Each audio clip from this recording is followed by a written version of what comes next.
Hello and welcome back to How to Connect with Humans. And this is Series 2. Can you believe this? Oh my gosh, Series 2. This started just with like a dream of us, just conversations and conversations in our living room. And it still is conversations in a living room.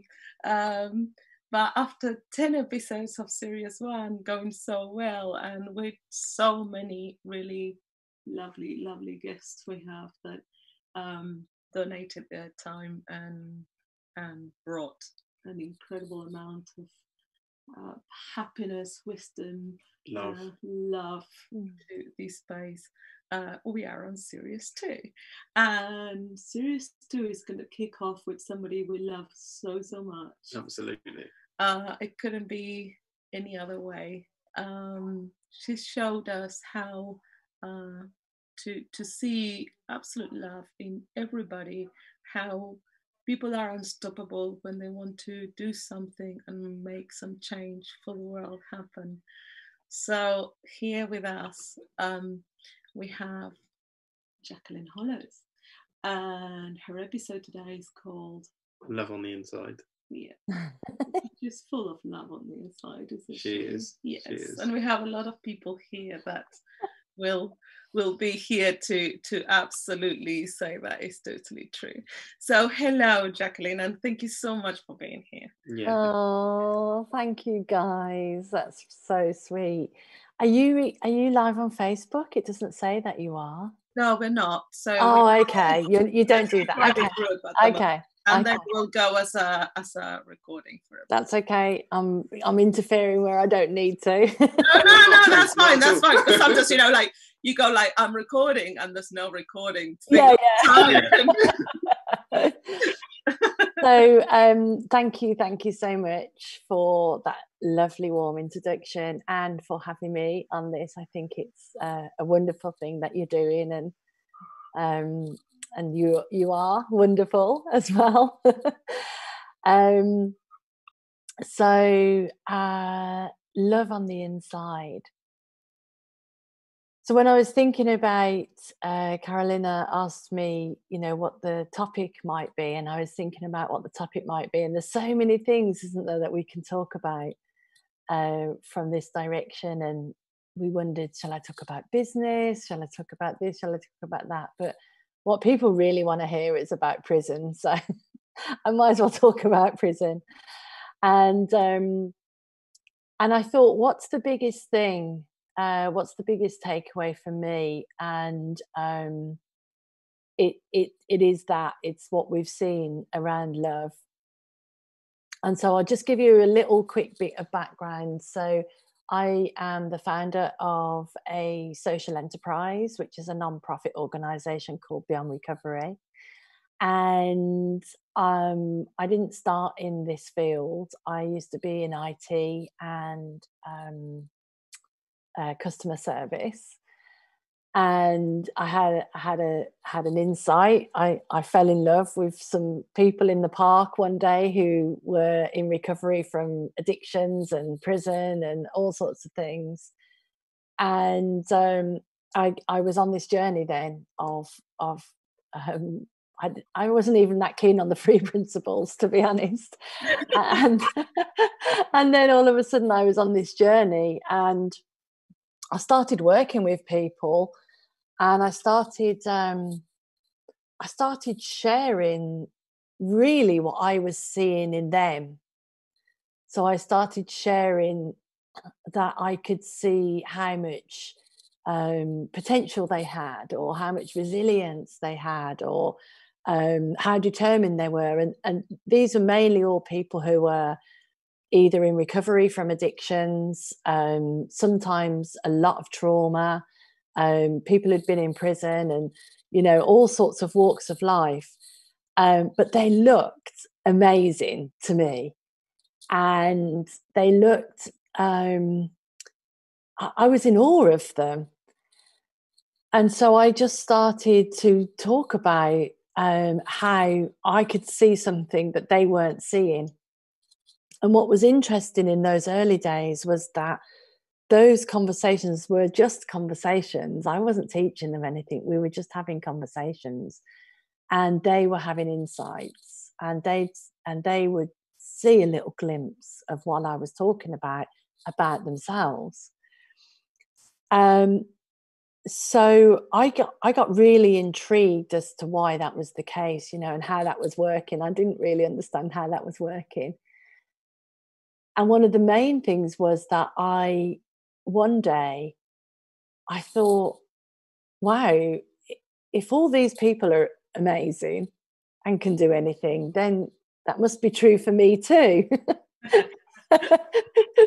So I was like, wow, I must be amazing then in that case. And, in our culture, we're not used to saying that, are we?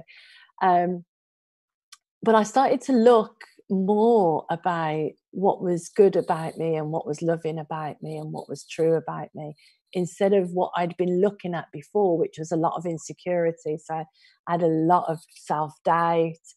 I thought I was, what do they call it? Imposter syndrome. I thought that I'd get found out one day. And I got on with life, but I had a lot of insecurity and stress and worry.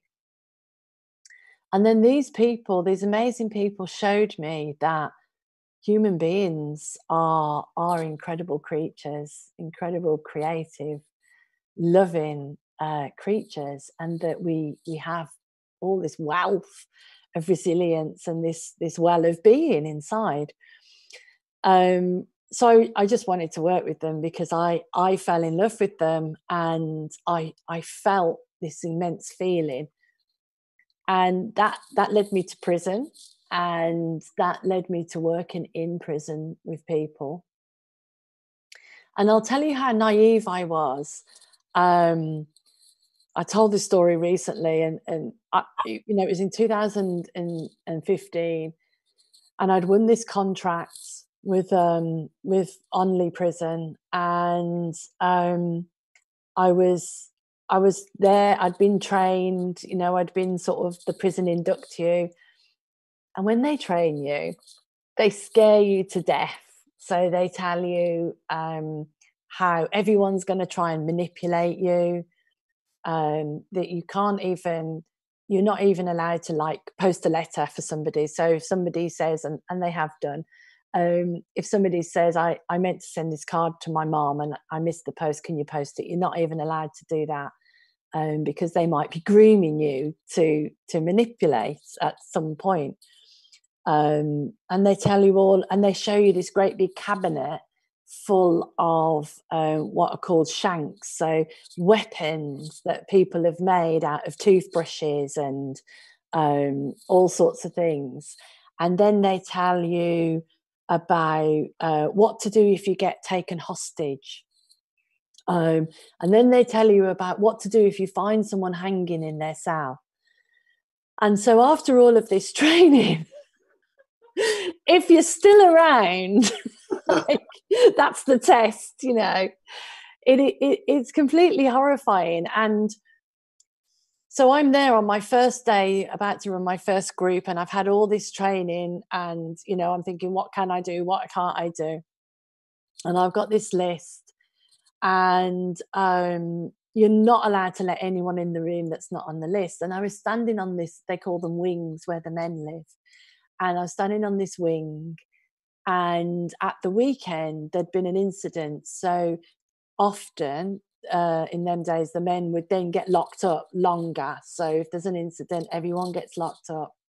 And I don't know if you can imagine a 9x4 cell, which also has your toilet, and being locked inside there for 23, 24, 72 hours, with little tiny windows with bars on them. And so they get a bit impatient, So I'm standing on the wing with my list, and my room's all ready with the chairs in a circle and my flip chart. And the men are banging their cups on the doors of their cells. So there's all this banging, and I thought, it's like the TV, you know, it's like they're going to come out and riot or something. And so I'm insecure, I'm scared, and I think to myself, what am I doing? Like, why am I here? And I paid for some expensive coaching training prior to this. And I was like, I thought I'd be in Hawaii or somewhere, you know, like, and here I am on this dirty wing, smelly. It was smelly, I have to say, smelt of cabbage and socks and things. You know, boys, it felt like a boys' room.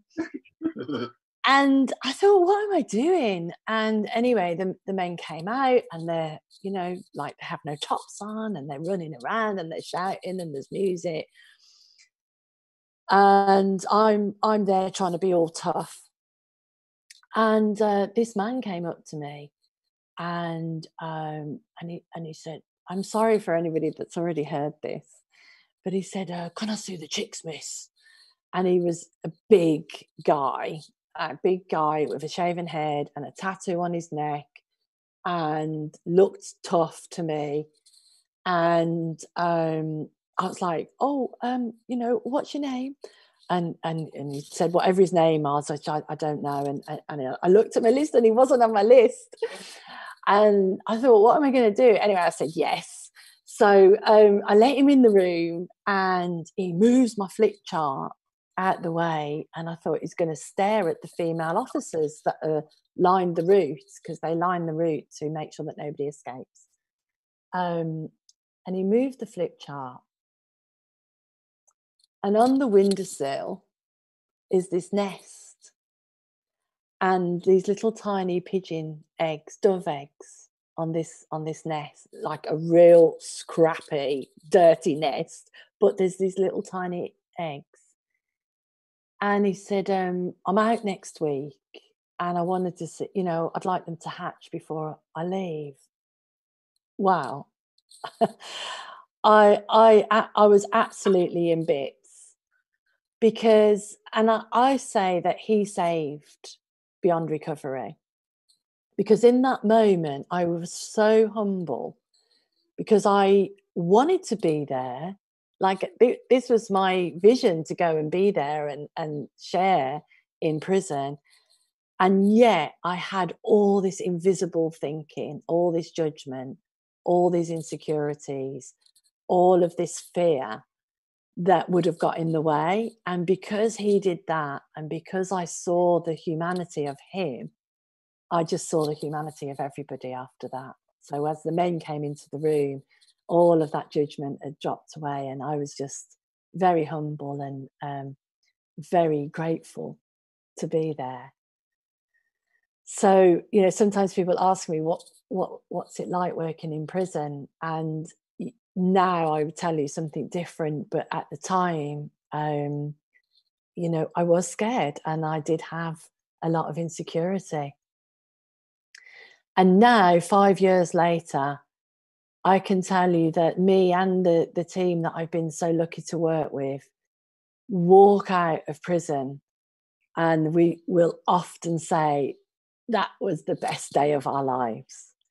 You know, what we see in those rooms, the big hearts, the compassion, the truth, the humanity, the gratefulness, what we see falling away from people when they see their true selves, when they really start to connect with who they really are inside, and not who they've either been labelled or labelled themselves or been living with. You can't beat it. You can't beat it. It's an amazing thing. And what's been the most startling is that those men, and I have worked with women a little bit, but mainly men, those men, and some of them are big, hairy, you know, scary men, little puppies full of love, and they they just bounce around, and they cry and they care for each other. And one of the things that you're not allowed to do is you're not allowed to mix like people who, let's say, people who have got debt and addiction problems with people who might be, say, gangsters and drug dealers, like, obviously, because, you know, that's probably not a good mix. However, we don't take any notice of that. And if someone wants to be in the group, they're welcome.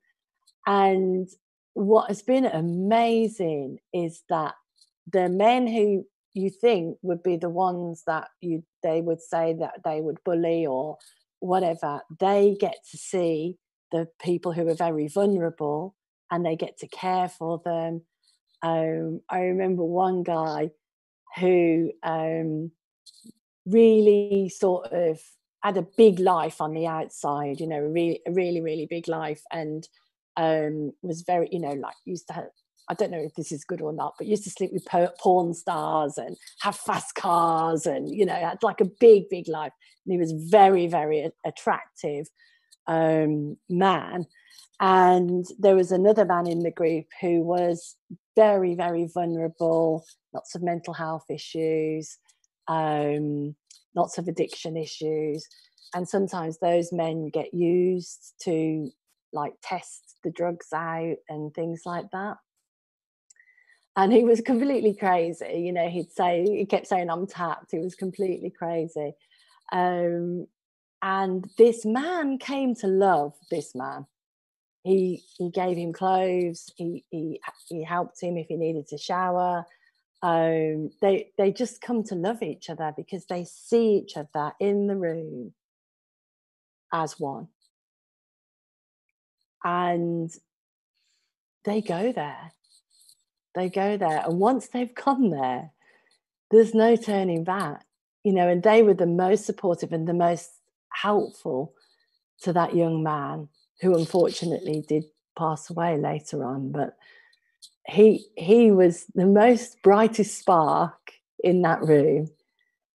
And he he did used to cause quite a lot of you know, stirred the room up, because he used to jump about and do all sorts of things. But he kept coming. And then one day he said, "You know how you feel when you listen to some music that you really love, and all your heart and all your body gets full of all this love, and then all you want to do is go out and share it. So that's how I feel right now." And you could see that that's it, isn't it? If we have that opportunity to just feel that, that's enough. Now, his life didn't suddenly, you know, transform into an amazing life, but the fact that he felt that everyone else could feel it, and then everyone else became more compassionate and understanding of him. And as they became more compassionate and understanding, he calmed down. And, you know, it's just like this virtuous circle. And we always say, like, they teach themselves, because all we're doing is helping them to teach themselves. And they teach themselves, and the room teaches itself. And yeah, I'm just really grateful. I don't know if I rabbited on too long there. No. I'll end with a little story about Charlie, because Charlie unfortunately did get out of prison, and he came into a lot of money, and he took a big overdose and he died. And his friend was still there, and we were running a group, and his friend told us that he'd died. And I was really upset by that, you know, because I had a lot of hope for Charlie, and I was really upset by it, and shocked. And so I took a moment, and then I said to the group, one of the Fab Five, his name's Alfie, and Alfie taught me that in the travelling community, when somebody passes, they stay up all night and they tell stories of that person to commemorate, their life. And I said to all these guys in the room, I said, and the handsome guy that I told you about was there as well. And I said, could we do what Alfie's taught me, and could we talk about Charlie and tell some stories about, our memories of him? And I started off, and every single man in that room told a sweet story about Charlie. And we spent most of the group just talking about that. I mean, if that's not love, what is?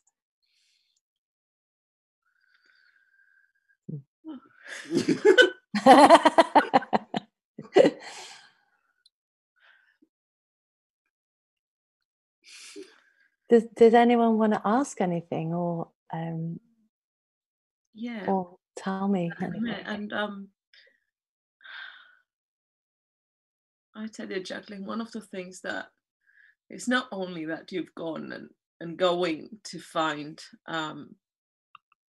love inside places that we are, we have this perception that because somebody has made a mistake or several mistakes and have acted on some thinking that wasn't the right thing or to do in a way, and end up in prison, that it is like Prison Break sort of thing. It is like what we see in the movies, and many of us therefore are sort of uneducated as the community, and then we're not kind of to think, well, even we could go and maybe just visit people that don't have anybody to see, or we don't know. That's part of it, that we think that it's right that they're punished, or it's right they deserve to be there because of whatever they've done, and we stop seeing the human beings behind, and that is suddenly a mistake that anybody could. It could happen to anybody. 100%. We could act on a thought that we actually have somebody we know that it's an absolutely lovely person, and we knew he's gone to prison, and we're just like completely surprised, and it was nice to see. It was an eye opener in terms of like, okay, yeah, and anybody in a way, it's just like any human being could act on something like that. And so you didn't just go and follow your heart and work on that. Then what happened was you came out and you went to, especially to the London Three Principles Conference, and then you brought letters, and you brought stories, and then you brought them in as they managed to be able to go out of prison, and we heard them talk about it. And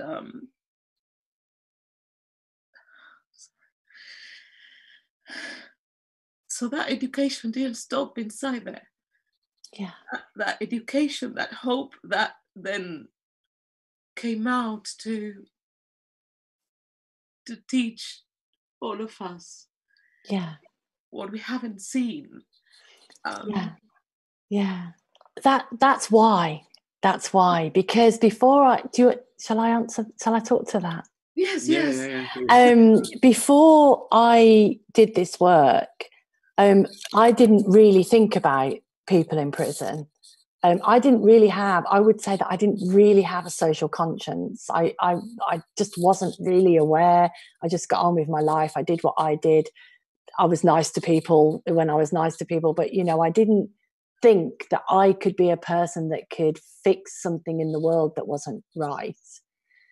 And when I became aware of that, and some of the human beings that I have worked with have done really bad things, you know, I've worked in a high security prisons, which is for people who have done stuff that is not good, you know. But the people aren't bad. The people themselves aren't bad, and they weren't born bad. They had a problem with understanding how their mind was working. They had a problem with understanding where thought was coming from. They had a problem with understanding that they even were the thinker. And I don't condone what people have done. I don't condone what I've done when I've been in a low state of mind, right? I don't think that doing bad things is good or right. And I'm very empathic to victims of crime, and I've been a victim of crime myself. But when I found what I found, when I found that, wow, these are people that I either most of us don't take any notice of, or we think bad people go to prison and that's that, you know, lock them up and throw away the key, which is the first chapter of my book, by the way. But when I discovered these amazing people, first of all, who were in recovery from addiction and then in prison, I became, and right from the start, very passionate about changing the public perception. And that's why, I mean, I was absolutely petrified of public speaking, but I felt like I needed to get those stories out there, and I needed to overcome, you know, we were talking about overcoming barriers. I used to literally die. If you put me on here, I'd be shaking and shivering and, oh, let me just talk. And then come off, you know, and cry. And I'm not exaggerating. It was really bad for me, my fear. But I was so passionate about changing public perception, so that people could see what I could see, that I overcame that. And that's why I put myself forward. And that's why I went to the conference, which was so petrifying for me. And the way I see it is that if one person walks away with a different mindset about other people, not necessarily people in prison, but other people, then that's the job done. You know, then the ripple effect of that. Because ultimately, if you want to be very analytical about this and logical about this, punishment doesn't work. Or maybe it works on a very small percentage of people, but punishment doesn't work. Locking people up, punishing them, giving them, I mean, the people, I work with the hardest to reach people, and they're called that because they're the people that other interventions don't work for. You know, a lot of people will go to prison. It'll be like, oh my God, I'm never going back to prison again. And that's enough, you know, because they have an insight that helps them to change their life. But some people have lived on the fringes of society and on the margins of society, don't respect authority anyway. There is no point in punishing those people. You know, you've got to sort of go to them with love and find out what is going on. And then from there, you can show them. You can have them come and meet you halfway.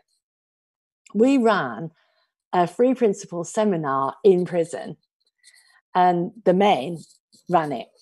Like, I didn't speak, the men spoke. We had 12 men, I think it was, and they helped to prepare it. They made a brochure, they made the agenda.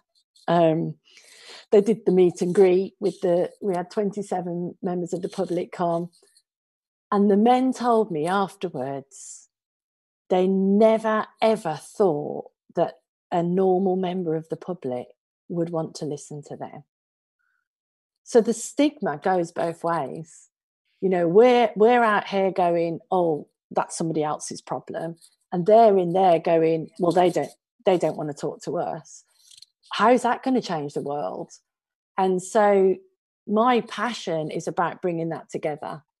It's about bringing us all together and saying, well, you're just a person with a lot of skills, actually, because they've got loads of skills, and you're just a person with a lot of skills, and we're both human beings, and like why don't we just get on with it?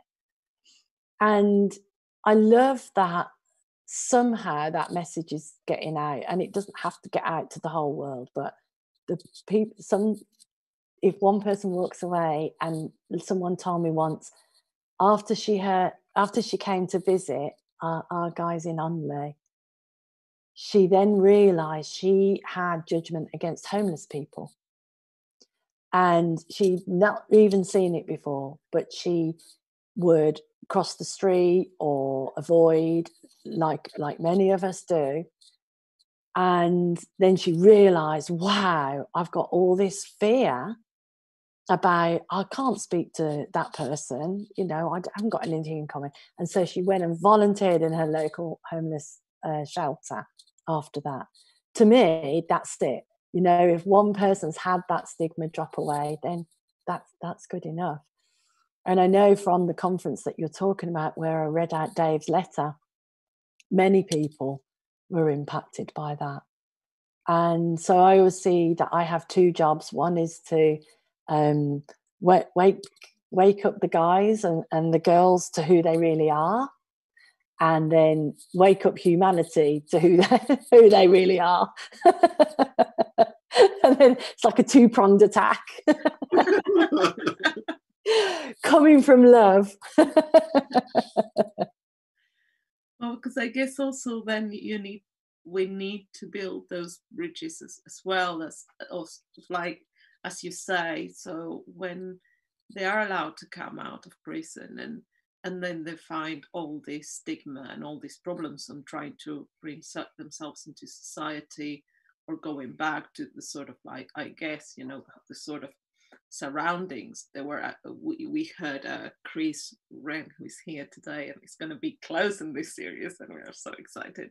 On, like, he came out, as far as I heard, like, with this passion about sort of like sharing this with the people that are around him, so that potentially will make others not get into the system, and then people not return into the system, and so the exponential potential of that, the exponential, that's a good word. I like that.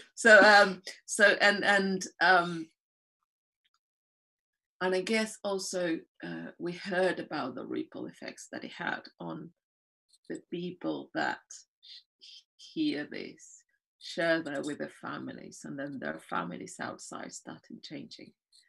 And then the prison guards started getting curious and changing. And that has happened, you know. that has actually happened. So we've had officers, because we run an officers event, and we've had officers come to that and then go into teaching hypnotherapy, because they're like, oh no, I don't want to be a prison officer anymore. But also we've worked with officers who then, you know, so this guy told me once that there's you know, there's the officer, there's the guy, this guy's kicking off. The officers see that all day long, right? They're getting this stress all day long. So you can't say all bad officers because they're doing this, and then they're in their heads. And then a guy comes and says, can you do this for me? And it's like the 100th thing that he's been asked for today, and he hasn't got time and everything else. He snaps, the guy kicks off. You know, you can see how this just all of a sudden there's a big clash. And we worked with this officer, and he said, you know, the guy kicked off. He always does it. He always kicks off. And he went whoosh where he used to go. And then he looked at him and thought, well, hang on, what is it that he's asking for? And just that thought just literally calmed him. And he said, don't speak to me like that. Just calm down and then tell me what you're asking for. And the guy's like, who's he? Normally, you know, he gets into it with me. And so just one person has to be the one who can take a step back, or who can come from a different place, and then the whole situation's changed. So he's able to manage much more now all that angst that goes on, and there's a lot of angst that goes on in prison. I mean, it's noisy, there's lots and lots of noise. So if you're not someone who knows about your well-being or knows about your quiet mind, you can just get caught in that, whether you're a person who lives there or whether you're a person who's working there. And so we love it when we work, you know, me and the guys all want to work with both, you know, with everyone. In fact, like, you work with the officers and the prison residents and the families and the youth, then you start to create, you know, these things aren't going to happen so much anymore. And it's not even that I don't think that people should be put in prison, but I think prisons should be rehabilitative. You know, they should be centres for health and well-being and understanding and listening. I mean, when Chris talks, he'll no doubt tell you about listening. You know, no one tells them about listening. No one tells most of us about listening, right? We all think we got it, but we don't really listen to anybody. And just that makes a massive difference. If there's a man told us once, and Chris knows this guy, he came to, I did some starter introduction classes, because we had 90 people on the waiting list at the peak of working in Onley. And but sometimes then they wouldn't show up, or, you know, all sorts of things happen in prison. And so to filter out the ones that were serious, I ran these introduction classes, and I had so much fun, because I didn't try and teach anything. I was just like, right, ask me anything, ask me whatever you want to know. And like, it was a riot. So not a literal riot, you know. Wrong word. And anyway, this guy is like, yeah, and he's real sort of like sure of himself. And he goes, yeah, I'm an NLP like expert or whatever, and he'd learnt it from the library, and he was teaching everybody else. So he's helping people. He was already helping people. And I was like, yeah, okay, yes, that's good. And he kept banging on about NLP. So as he left, I said, you might want to leave the NLP at the door when you're in these classes. And he's like, oh, all right, because he's a bit of a smoothie, so he'd never say anything to my face. And he's like, oh, okay. Anyway, apparently he went off and he thought, yeah, I'll leave Beyond Recovery at the door. Like, yeah, who are you talking to? And someone else was running the group, and he was in that group, and he did not think anything of it. But I'd given him The Enlightened Gardener by Sid Banks and the Missing Link, and all the boys read those books. And about session 4, it was a 10-week program. About session 4, some of the boys were saying, wow, in The Enlightened Gardener I saw this, and in The Missing Link, it was like a book club, you know, and like they're telling about their insights from reading Sydney Banks's books. And this guy says, it's like, really? So that night, when he's behind his door, he thought, I'll have to have a look at those books. So he picks them up, and then he read it. He read the first one, and he was like, wow, that's amazing. And then he read the second one, and he had a third one, and he read them all again. So he said he stayed up all night reading these books, and in the morning, he threw away his drugs, his tobacco, and his pornography. And he chucked it all out. And he said, I didn't even want to give it to anybody else, because I don't want to contaminate other people's minds. He just literally, it was like, wow, that's it. And he said he couldn't even see the female officers. He didn't use that word, but he couldn't see the female officers in the same way anymore. He didn't look at them as objects anymore, you know, and it's just like totally changed. And but the funny part about leaving the beyond recovery at the door, and that's the thing, is that we could go in and we could think we've got something to teach people, and I tell you, that doesn't go down very well, because these guys have the best BS tester that you could ever know. Like, if you are not coming directly from the heart, they know, they sniff it out. And so because we've gone in with, and to me, the big, if anybody comes to work with me or anybody comes to sit in, I always say the main thing is you've got to love the guys. Everything else I can teach you, but you've got to love if you don't love the guys, you're not in the right place. You know, if you've got some reservations or whatever, everything else can be taught. And we turn up with that attitude of, I know that you are a loving, perfect human being with potential, with so much potential and resilience.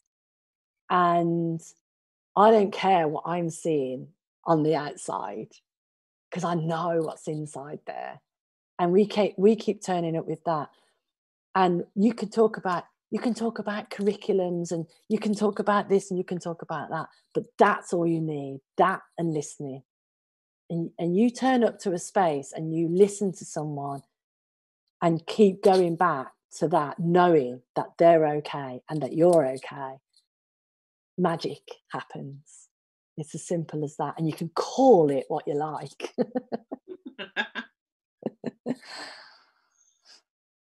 Got to hear from you, Chris. What are you thinking of all of this? Let us unmute. Let people unmute themselves. So just one sec, Chris. So you can. He's unmuted himself now. I think you are okay. And before anybody talks, I want to say that please share whatever you want to share here. And if there's anything that you would like us then not to be put on publicly, what we'll do is basically we just don't show your face or your name, and we'll edit it out, and we put the question, and then you'll see Jacqueline and us answering. So please let us know if there's something you don't want it to go. But this is just a small group where it just stays here, okay? So Chris, are you there?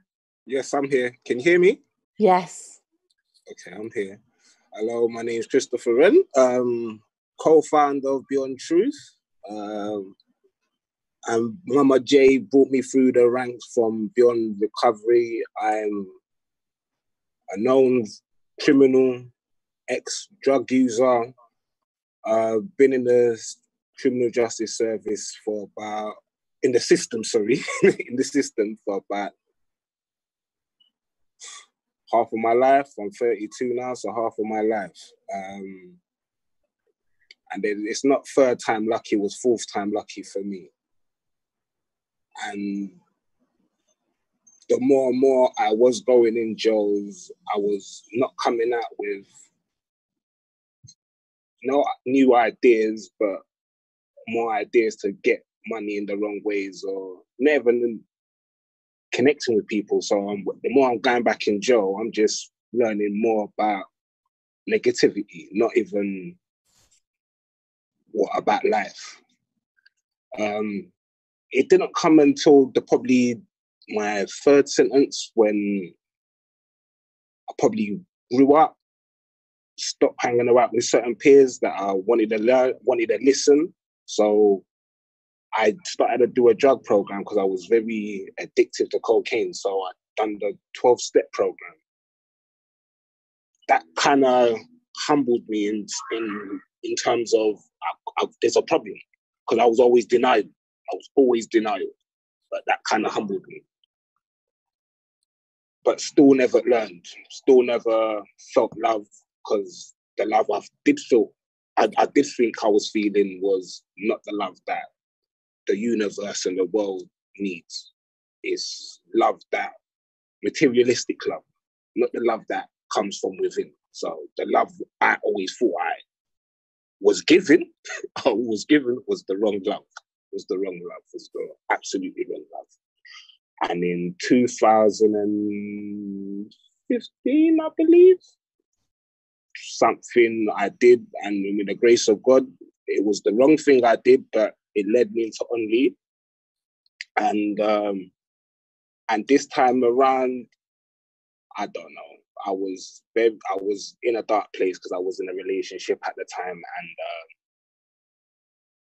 I felt alone.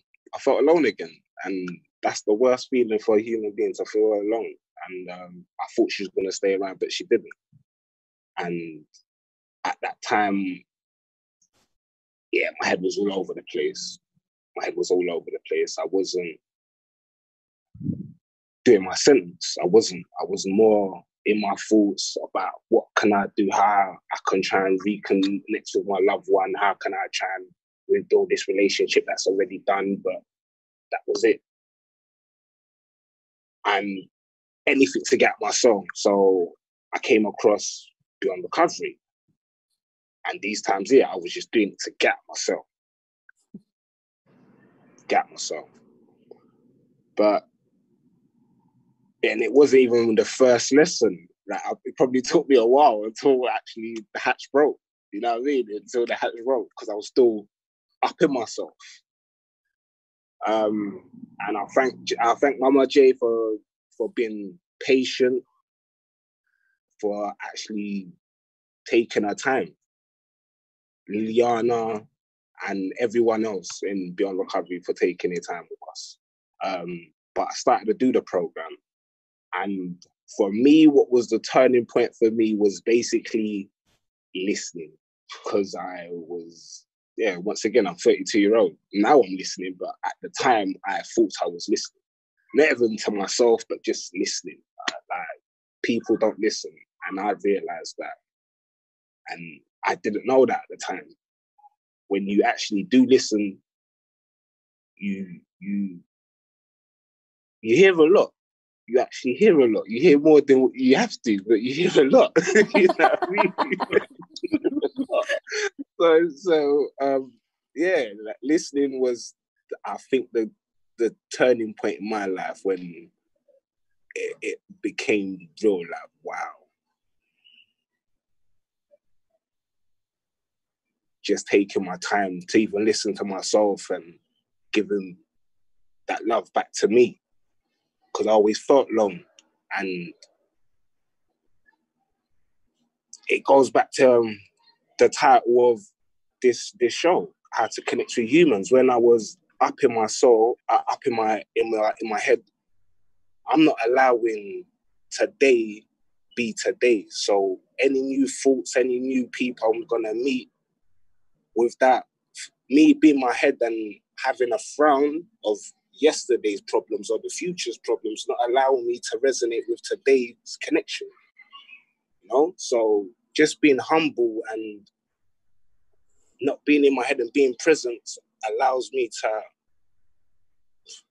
experience new way of life. Like, even what happened today, like, just me being humble and being the person I am. I had a job interview come out of nowhere, and I wasn't expecting it, didn't go for it, but just being present. And it's hard. Don't think it's not easy, because there's things that still go on in my life. But if I allowed it to be in the forefront, I won't be seeing the miracles of life and the joys of life and the simplicity of life as well. So certain times we make it difficult for ourselves. So just keep it simple sometimes. And I'm only speaking about myself because I used to keep it moving. Yeah, I used to keep it moving. But now I slowed down and I just appreciate life as it comes, one day at a time. And and it's allowed me to connect with more and more people, and with you as well. I wouldn't have been here in this platform if I never took my time to listen and to find myself and to be around these lots. So this is how I'm connecting, and this is what I want to bring to. This is what Beyond Truth are trying to do: spread the word out to the world and stop prisoners from reoffending and try and find them hope whilst they're on the outside, because it is like I said, it was the fourth time lucky for me. I don't want that cycle to continue on for other people. So this is why I'm here as well. Lovely. Thank you, Chris. No problem. Thank you so much. Oh, Chris, we love you so much. We do. You I got love your you own. too. You got your own spot.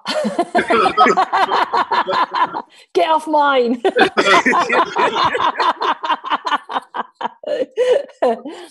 I mean, it's so lovely. One of the things that that came to me, you know, early on was to try and gather everybody into what we called the Beyond family, and of course you like, there are some amazing volunteers and people who've worked with me and stuff like that, but you're mainly on your own. You know, you're mainly sort of trying to juggle everything on your own.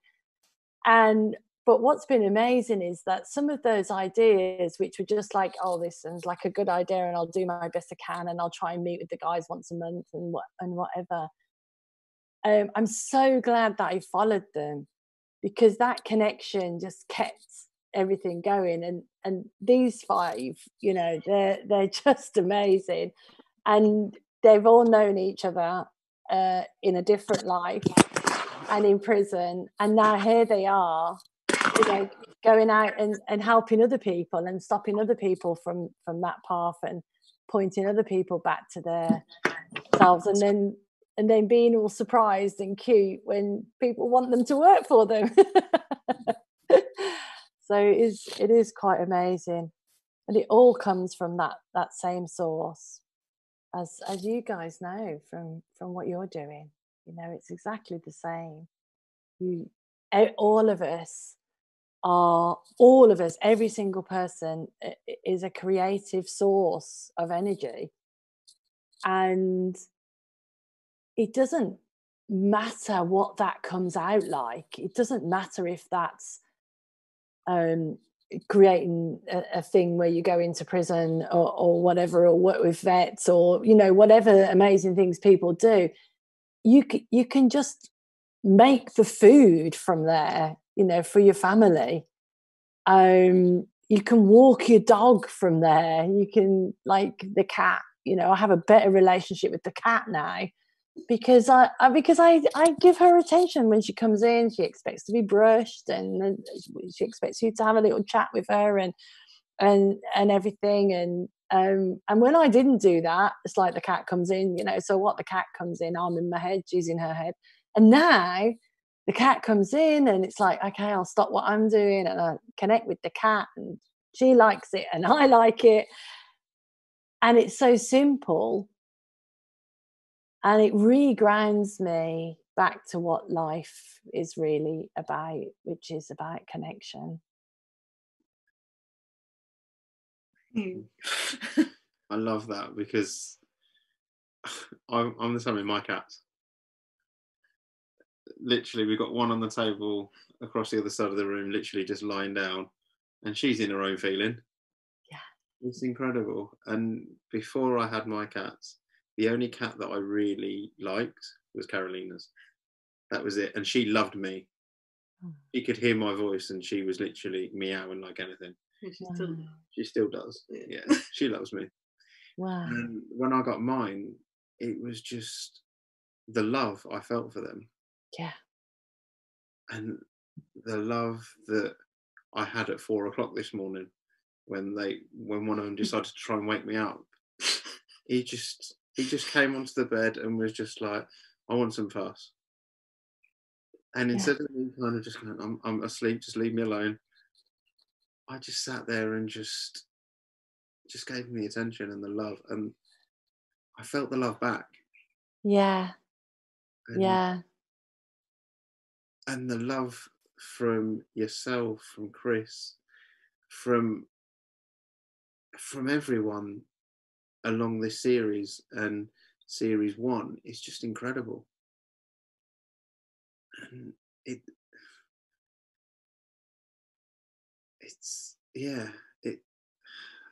there's just no words for it. It's the only thing that matters. Here it is. All you need is love. It's the only thing that matters, because sometimes we can get caught up with, me too, I can get caught up with trying to change the world, trying to make these things better. People say, oh, well, what about this? Like the terrible domestic violence that's going on through lockdown, and the children that are with abusive or people with alcohol or drug problems or whatever. There's some terrible stuff that's going on, and we can get caught up with that when we're on our little airy fairy love train, and we can think, oh yeah, well, what about that? But the thing is that by not hiding the love, you can find solutions for that.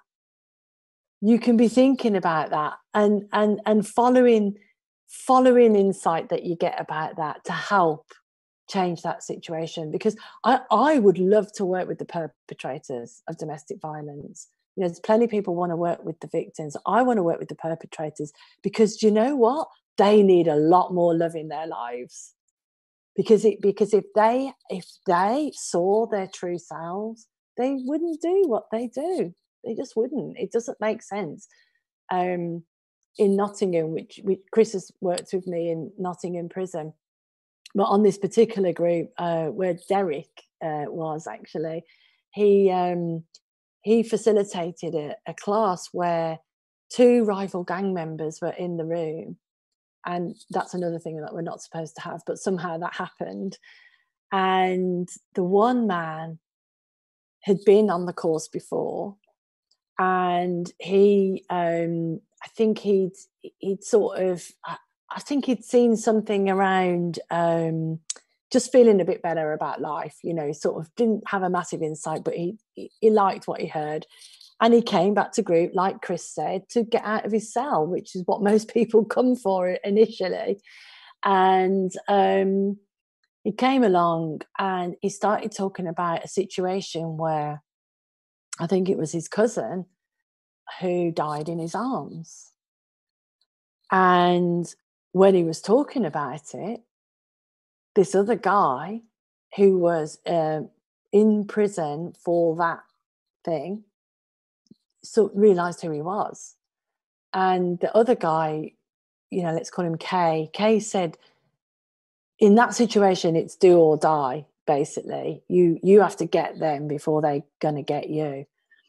And so he's there thinking, oh, right, okay, what am I going to do about this? And, how he's going to get this guy. And the guy starts saying things like, I don't want this life anymore. I don't want any more people to die in my arms. And he's thinking, oh, I've had that thought. And then he started thinking, he's saying the same. He's saying what I want to do. He's saying the same things that I feel. And it comes to the end of the group, and Derek's chatting to the guys. And he realizes, because the one says, do you know who I am? And the other one says, well, I think I do now, and they're like, what we're going to do about it? And he said, well, I don't want to do anything about it. And he said, well, I don't want to do anything about it. So they made a truce, and they shook hands, and they're only young. They're young men, and they went off, and Derek's gobsmacked, so he told us all about it. And we thought, will it last? What happens when they speak to their brethren? It's like all this lot. And the next day, we're like cautious about what's going to happen. And they came back to group. And Kay said when he heard Jay talking, he thought, if I hurt him, I'm hurting myself, because we're the same. And Jay felt the same. And so that there ends that war, and it's a war, it's 2 rival gangs. And I said, well, what are you going to do? And they said, well, we need to build a big glass wall, and we need to have all the rival gangs on each side, and then we'll teach them this, and then we can all smash the wall down and have a big hug. And I thought, well, that's two young people with this, you know, real cute idea. That's going to change their communities, because they're going to have problems when they come out. Of course they are. And you wouldn't believe the problems that these guys have. But they're going to have problems when they come out. But they're going to come out knowing that if I hurt another human being, I hurt myself. That's going to change them. And it's going to change the people around them. And it may take some time. And they may hurt someone else along that journey. But gradually, that will change. And wow, I mean, that's huge, right? That is absolutely huge. That's amazing. We're all joking. Oh my gosh. Let's see if somebody else has a question or a reflection, or you want to share something. Dave Hill. Dave, yeah. Dave is going to be in the series. Hey, Dave. Hi, Jacqueline. How are you? I'm very well. Thank you for coming. I'll try and be at yours. Well, it's quite difficult for me to make these normally, because I've normally got the girls on a Wednesday, so I haven't at the moment for the holidays. So it was a nice opportunity to jump in, and there you were. So that's fantastic.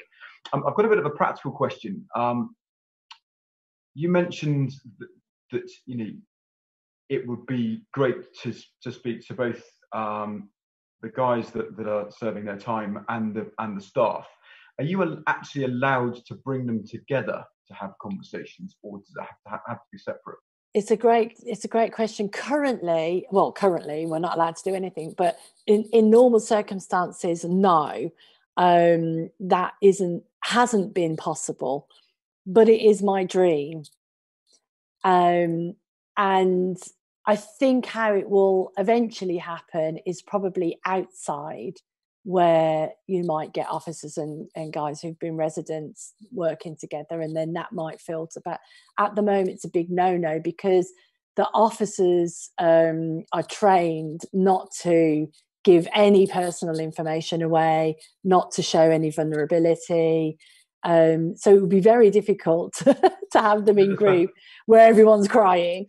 And so that's a barrier. And then the guys, of course, initially will have their reservations. I mean, generally by the end of groups, guys are always saying, oh, you need to teach the officers. The officers need this more than us. So I could see, it's my dream where you would have everyone working together and realising each other as a human being. In fact, Alan just went in to Onley, and there was a mediation conversation going on with a couple of officers and a guy who has suicidal ideation, and they were all talking, and Alan could observe when the guy gets in his head, when the officer gets in his head, why there was a better relationship with the guy and the female officer, and so he brought that to the table. And actually, that really changed the dynamic, and you could see how successful. So that could be a way in. But yeah, it's a difficult one at the moment. No, that's fair. I was just had a thought about that just now, actually. You know, you could potentially anonymize the whole thing, because you work across a couple of prisons, don't you? So you could almost, you know, without doing it from a video point of view, record a session where people don't talk about names, and you could play the conversation either way, you know, having removed that, just so that they can see, oh yeah, there is another group of human beings in this place that are trying to survive as well. Yeah, for sure. It's very much, I'm putting words in their mouths and through my view, but you know, it's a bit of a survival game for both groups. It is. And yeah, I sort of know what that's about.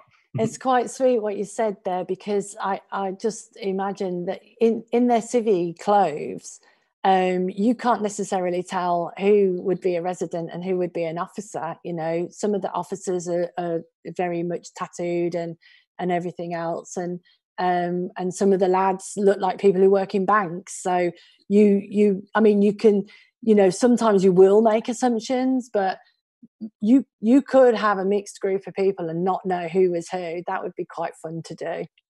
Yeah, and then go, aha, that was an officer. Big reveal. Aha, yeah. Yeah. Cool, thank you. Thank you. Right, we have Michelle. Let's unmute you. And There we go. you're muted, Michelle. Hey, Michelle. Hello. First of all, I just wanted to say what I think you guys are doing is absolutely incredible. I've just been blown away.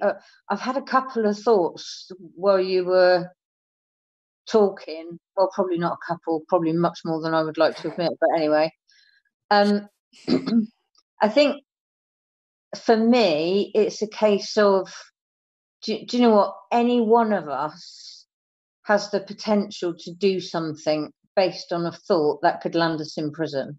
Yeah. That doesn't make us a bad person. That just means we've taken action on a thought that we might not have otherwise done another day. Yeah. And the other thing, sorry, there's a few things popping in my head now.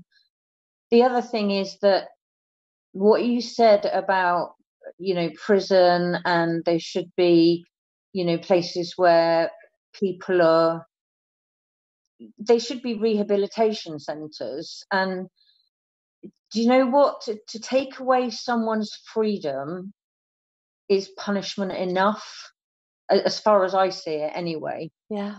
You know, if you take away someone's freedom, that's a massive punishment. And you know, they're human too, and they just deserve to be loved and honoured, and just all of what you do, basically. And do you know, the other thing was, I heard something the other day, and it was only the hurting hurt. That's right.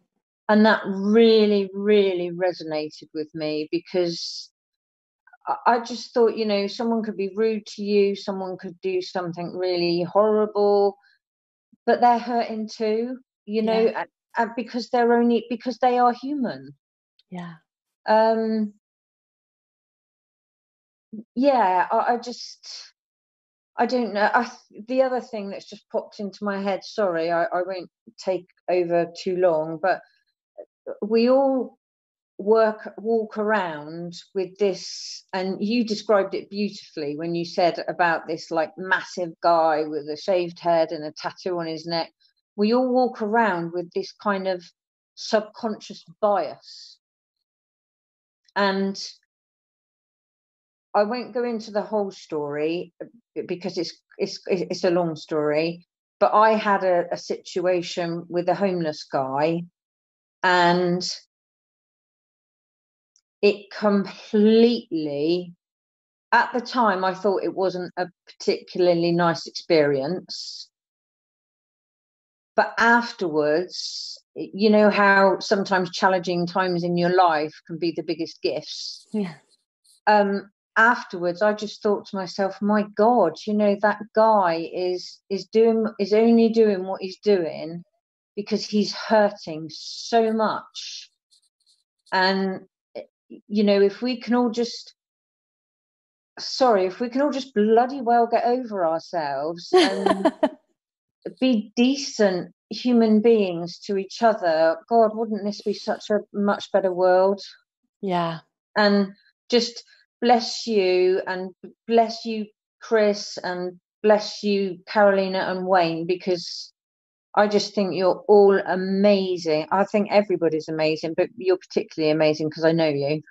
So just thank you for sharing, because it's just so inspiring. You know, this series is inspiring. Listening to you, listening to Chris, just the whole thing is so inspiring, and it makes me.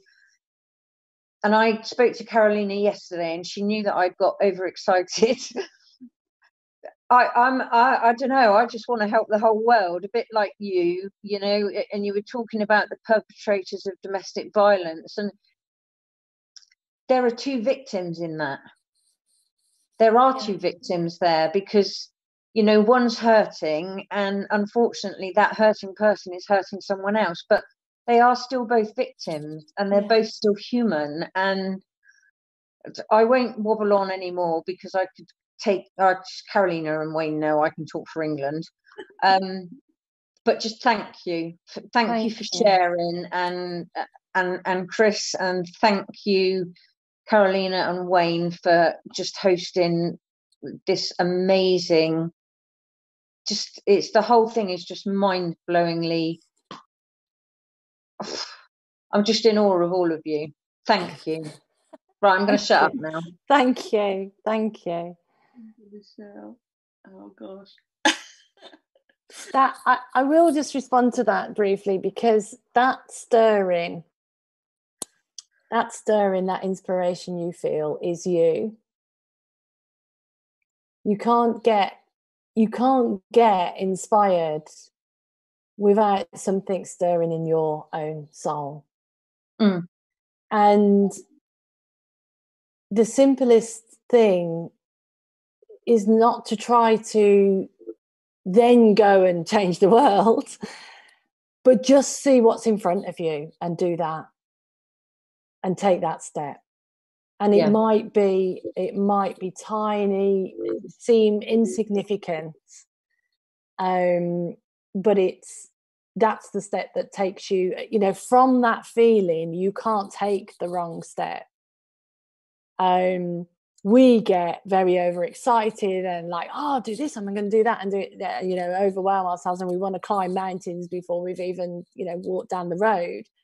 But the thing is that inspiration will show you a very simple step to take, and that's the step. And it's a bit like, I was there's an expression, on the bone of my arse. Like, I was on the bone of my arse. I had nothing. I was literally wiped out financially a few years ago before I started this. I went through a very difficult time. I lost everything, and I was trying to be a coach, and I had all these lofty ideas about what I was going to do. And this opportunity kept coming up. Like, I could have this opportunity to be the support worker for somebody who was at university who had some disabilities and needed someone to write his essays. And I was like, oh no, I don't really want to do that. You know, I could do this. It kept coming up. God bless him, he kept offering it to me, and it kept coming up. And eventually I was like, oh, I must be mad turning that down, you know, because it financially, it meant that I could pay my bills for a start off, and it helped him. So I was like, oh, very reluctant, God, kicking and screaming into it. He introduced me to all those recovery people, because he was in recovery from addiction. Wow. He introduced me to the person who got me into prisons. Like a couple of, I ended up volunteering for his company, but I would never have known that when I was going, no, I'm doing this, and the universe kept saying, here it is, here it is, here it is. I'm like, no, I'm doing this. And when I just followed that, even though I did follow it reluctantly, that was my pathway into now. And so now I just think, you know, look at the things that you don't want to do that keep popping up. Yeah. Give it a go. Okay. That'll be hoovering and dusting right now. Yeah, same. Thank you. I appreciate that, because I was having the same discussion with Carolina yesterday, and you know, I think I was getting overexcited, and you know, because I've had a massive transformation, like literally in such a short period of time. I've gone from mental illness to mental health. It feels like, well, it was literally in a moment. And yeah, I think you've just got to follow. The universe is like giving you signals the whole time. And I think if you can just take that leap of faith and follow that, whatever that might be, and it might just be to call Mary Bloggs up the road or something, that can be your lead in to whatever it is. Right. So That's right. And look for that simplicity, because the way I see it, it's a bit like when you want to go for a wee. Like when you want to go for a wee, your body tells you want to go for a wee. Now, you either follow that or you don't. If you don't, bad things happen. If you do, and it's as simple as that. You get a nudge in the right direction, which might look very plain and simple and normal, and you just follow that, and you just keep following that, and that leads to wherever it leads, and you just keep showing up. Yeah, I've just had a massive insight. I'll share it with you separately. No, you have to share it now. It's like we all want to know now. Oh God. Well, do you know, when I was having a chat with Carolina yesterday, Carolina's my coach, just so you know. But it's as a result of like becoming, like, they're my brother and sister now, as far as I'm concerned, they're family. Carolina said to me yesterday, because I was all fired up and I was like, oh, I want to be a coach. And she said to me, to be a really good coach, you have to develop like these really deep listening skills. And I've kind of taken a step back today and got over myself again, my excitedness and what have you. And I just wonder, and this might not be a thing, I don't know. Carolina said to me, why don't I just sort of put it out there that I'm offering some deep listening to a few people or to whoever. So if there is anybody, Jacqueline, that you think could just do with someone to listen, that will help me, because it'll mean I get to zip it. And it helps the other person because they feel heard. Thank you. So please, and the same goes for Chris as well, if there's anybody that I can help in that way, it's a mutually beneficial thing. And I'm not doing it for that. I'm doing it because I genuinely care. So maybe we'll link up afterwards, and if there's something I can help with, then great. If there's not, then another opportunity will show itself to me at some point. Yes. Thank you. Lovely. Can I say something to that? Yes. Michelle, you can listen to anybody you like. You don't have to wait for someone that needs to be listened to listen to them. You can listen to anybody, and they don't even have to know that you're doing it. Just be you, be comfortable being you, and see what magic happens for the person that you're spending time with. Because the love that everybody's talking about here is just connection, and that can happen with absolutely anybody and everybody. Jacqueline and Wayne have both talked about connecting with their cats. Connection between two beings is just that, and it's a thing that people feel. And you don't have to need someone particular to listen to. You can help anybody just by listening to them. So hopefully that takes a little bit of weight off trying to find the right person to listen to, because the world is full of people. Oh, thank you. Pleasure. Thank you for that.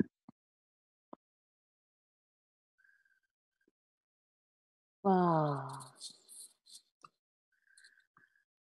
I don't know how we're doing for time. I don't know if there's anybody else that wants to ask, share. And while we wait for that, I'll also Jacqueline was telling us a really, really cool story about her going to the shops like during quarantine, and also we had the experience of like connecting with our neighbor here who lives alone, and it was actually the cat. It's one of the cats that kept going to his house, and then he started giving him treats, and then so we started talking, and then one of the things I did during quarantine was I baked cakes. She did, yeah. And so then he said something about, like, we realized he was talking about, like, he was like just buying food from the supermarket, and he wasn't sort of like cooking food for himself. So one of the things I kept doing was just cutting pieces of cake and stuff and just going across, and from the distance just trying to either leave it on his doorstep or like, and that started a connection that now we sort of didn't want to bother him before, or we didn't know, and started a really lovely relationship where goes both ways, really. Yeah, it's a really good point, and it's a great point that Dave makes there, because when you show up in the world with that intention, the people who need to be listened to come to you. Like when you show up like that, when you go shopping, or when you see your neighbor or your postman or the cat, and you're there present and listening, they'll feel listened to, and like Dave said, they don't even have to know that you're doing anything. They'll feel better. They'll walk away going, oh, glad I got that off my chest, or whatever, and that's enough. Not that we won't help you or anything, but Dave's right. You can do it anywhere. You can do it for yourself. That taking a step back and just listening to yourself and being kinder to yourself in the moment. And Christopher says, I would love to help anytime. Keep the love going. Oh. So thank you. And we're obviously taking you for a lot of love and help. And I'm just reading the chat. Les and Marie had to leave, but they said it's like so lovely to see us, and thank you so much, and just magic. Love to you all. I have to go and help save seeds for growing food. That was Leslie, who is actually growing lots of things. So we may have to change the title of this on how to connect with beans or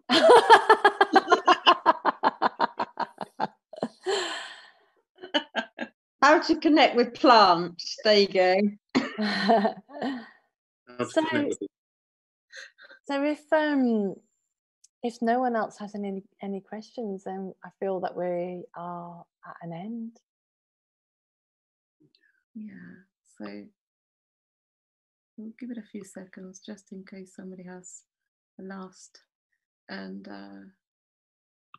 it's been a real pleasure. Thank you so much. It's been an absolute.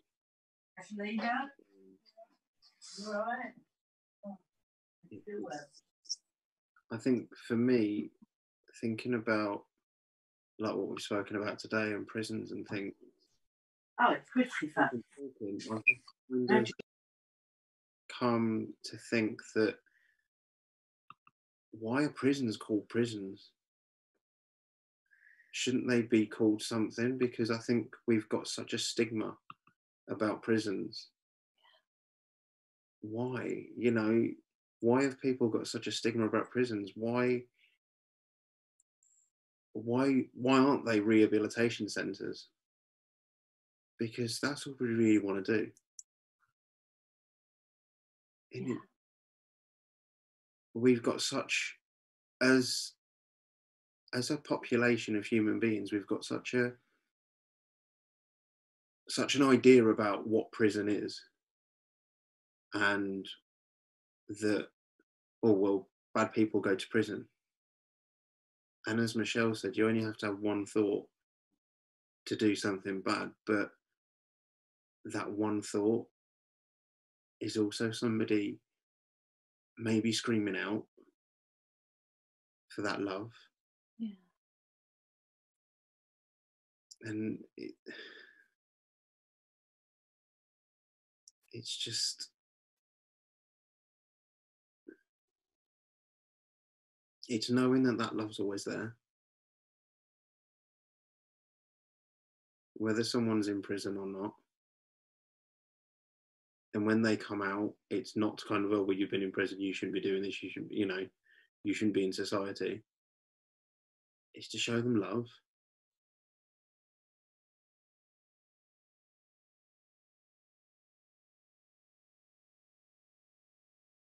Right. That's a great moment to end it on. Yeah. That's beautiful. Thank you so much. Thank you. Thank you so much. Everyone, thank you, everyone. We can't thank you enough. And everybody here, it's such a group of amazing, amazing people. We are so lucky. And as I always say, thank you so much for being Thank here. you. So next week, but it's actually Monday. So Monday, and I think it's at 6 o'clock. Is it at 6? I think it's at 6, yeah. We'll confirm that. We're having Dr. Pettit and Dr. William, or Bill Pettit, as we call him Bill, because that's what we call him. And, and he... That's his name. So he used to be a psychiatrist. He's still a psychiatrist, but he's not practicing that now. And he's shared since he met Sid Banks, and was one of the first actual physicians to meet Sid Banks and hear something really profound, which, as Chris was saying, I don't know if there's been many people that actually hear first time and go like that, apart from like Sydney Banks and Michelle. Most of us maybe have had a bit of a time going like, I'm not sure about this one. And rolling the eyes. Yeah, rolling the eyes. And then he did that for a bit, but then he heard something really deepening. And once he heard that, he started treating and seeing people pretty much without seeing what they were diagnosed for, or just human beings. And that changed so much, and has so much to share with so much passion. To me, it was a video that I saw nearly at the beginning of when I heard about the principles. And I heard a video with Bill Pettit talking, and he said, "You're not broken, you've never been, and you never will." And that, as Michelle was describing, that was my moment that I knew I wasn't mentally ill. I never will be. That I was sitting in perfect health, and it was a video. And that's why we know the importance of creating something like this, and the importance of having something that can be shared and used and recommend and whatever to people that we love. But he's going to be here on a Zoom call, so that's Monday, and it's incredible to have him here. So thank you ever so much to everybody, especially for Jacqueline to kick this off so beautifully. And we can't wait to see you again. And please share whatever you want. Tell us in the group. And if you have ideas, again, tell us in the group. And because we can all do something really nice together, I think. Thank you so much, guys. Thank you. Bye. See you soon. Bye. Bye. Bye. Bye.